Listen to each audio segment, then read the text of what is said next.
more details required. I think this is now about how many cases are positive for symptomatic COVID, and part 2 is what is a CT.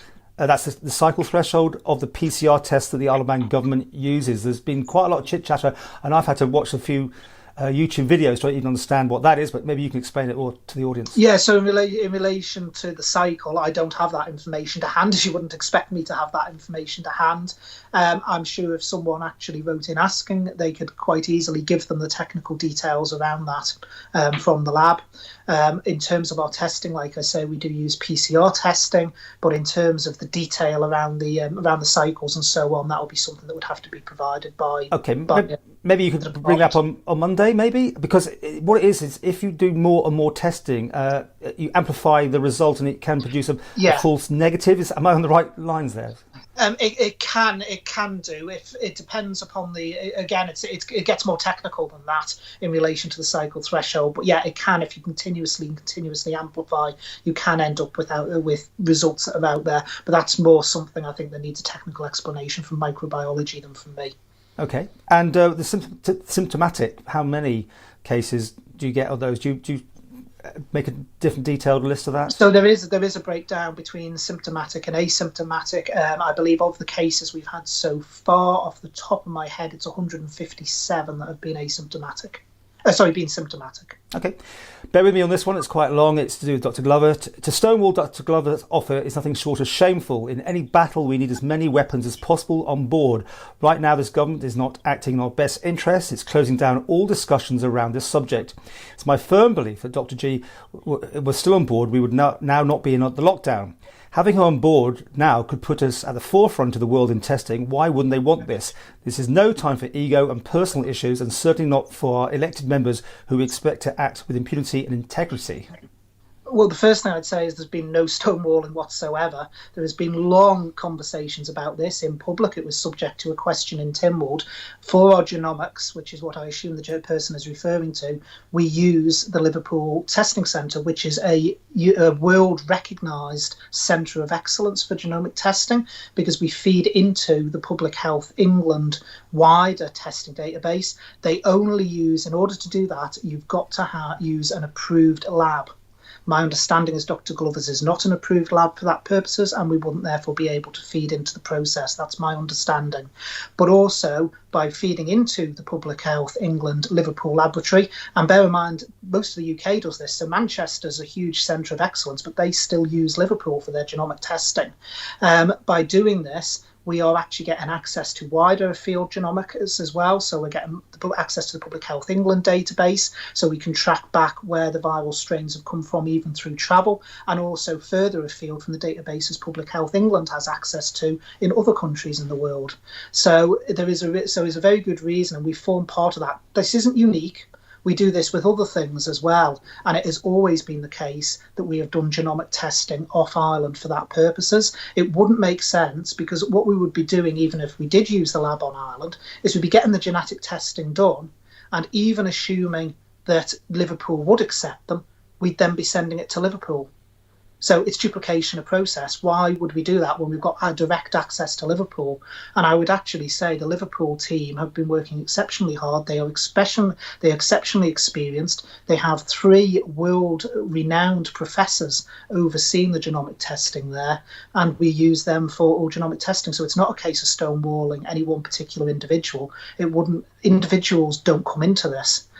We use the processes we have always used, and they have always worked well for the island. We are doing what's best interest of the island, and I think we're exceptionally lucky as a small island in the middle of the Irish Sea that we are able to feed into these world-renowned facilities. Yeah, you do, except there was a massive delay while they were on their Christmas break. I mean, that was unfortunate at best, and difficult not having information. Because we need to be very, very careful here, because genomic testing seems to be coming up as if this is this crucial piece of information around which we need to make decisions. It is not. Genomic testing tells us where it's been.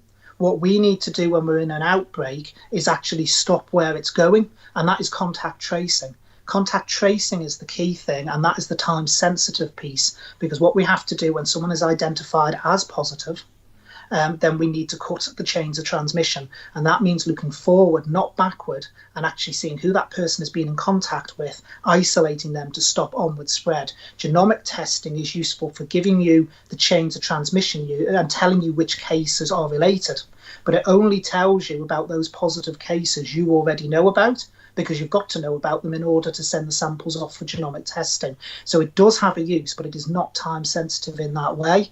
And it will also, of course, tell you what type of variant. But again, for the island, that is not time sensitive because we are on an elimination strategy. And that means it doesn't matter what type of variant it is, we take the same actions because we are trying to eliminate all forms of variant.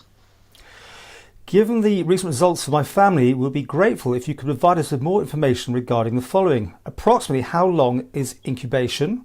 Is a positive case contagious? Does a positive result last? And how accurate are those tests?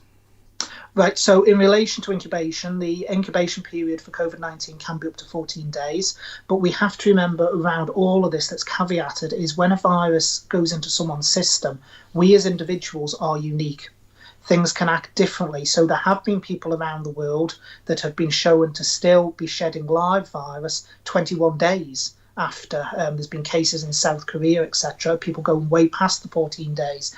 These are exceptionally rare, but we do have to recognise that it's completely unique every time it enters someone's system. But generally, on average, maximum of 14-day incubation period. Most people, if they're going to show symptoms at around day 5, day 6. After people start shedding again, it is normally about 5 to 6 days after that they stop being infectious. In terms of positive tests, that can go on as long as the person remains shedding.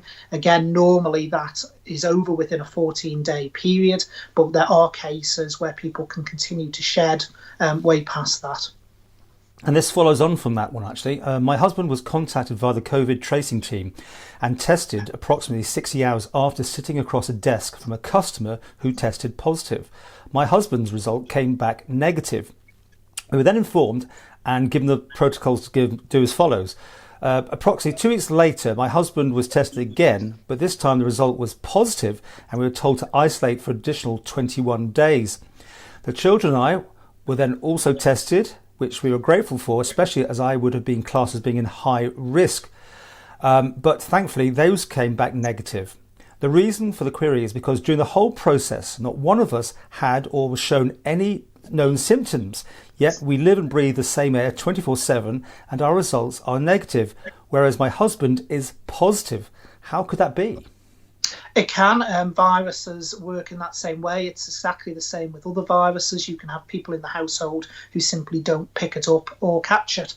That's not unique. That's the same with any form of virus. In terms of a positive test, what this case shows is exactly what we've been saying, which is in the early days of incubation, a test may well prove negative, that it may not pick it up because it's only once the person starts shedding a virus that a test will actually pick it up. And that's what seems to have happened in the husband's case.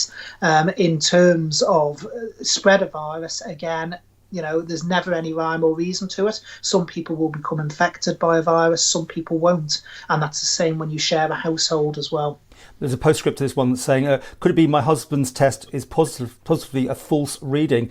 Is this a possibility? Can it be that he could be retested, please, and perhaps he could then be free to join us on the island in the lockdown rather than self-isolating within the parameters of our home? With a PCR test, it is highly, highly unlikely it would be a false positive because what it looks for is the RNA of the virus. So it looks for the RNA of COVID-19 and only comes back positive if that RNA is actually present. With PCR testing, it's more likely, again, although it's very, very low, normally it would be more a false negative that you'd see rather than a false positive.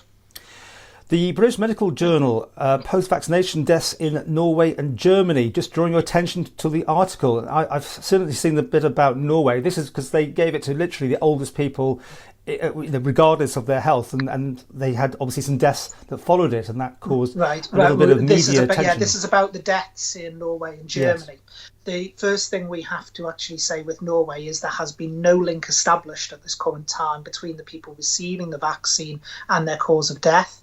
all of these, I think it's 28 or 29 individuals now in Norway who've had the vaccine then shortly after died.